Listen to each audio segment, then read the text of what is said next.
it is helpful to think about what is the client's goal.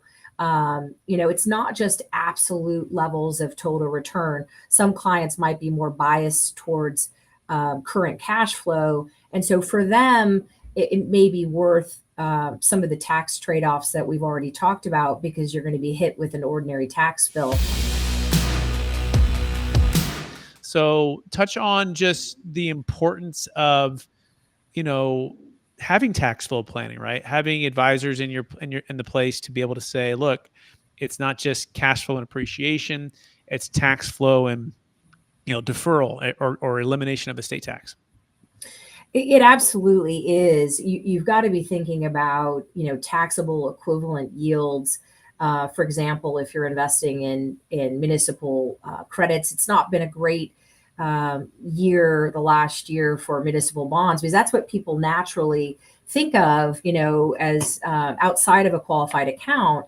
And I think that to put products that you're using on a side-by-side comparison basis, you do have to adjust for that. For, if I've got a private credit fund earning ordinary income side by side with a real estate product that has those kind of tax deferrals that you mentioned, next to a muni product, next to an infrastructure product, so it is helpful to think about what is the client's goal.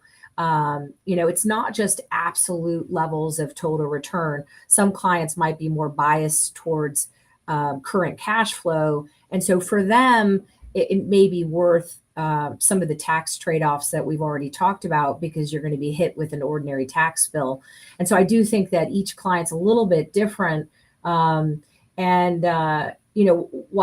I've said that interval funds are primarily for alternatives like private equity or real estate, there's actually a growing number of what we would call like high yield muni, and sort of more aggressively managed muni strategies. So I think it just highlights what you're talking about, in terms of what do people want? They want to the extent they can, avoid paying incremental tax. And so that's why some of these options are ones that are, I think, perennially going to be in demand if you're able to defer or even avoid tax.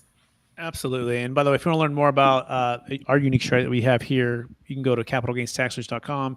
It works for any asset of any kind. You just have $1 million net proceeds, $1 million gain.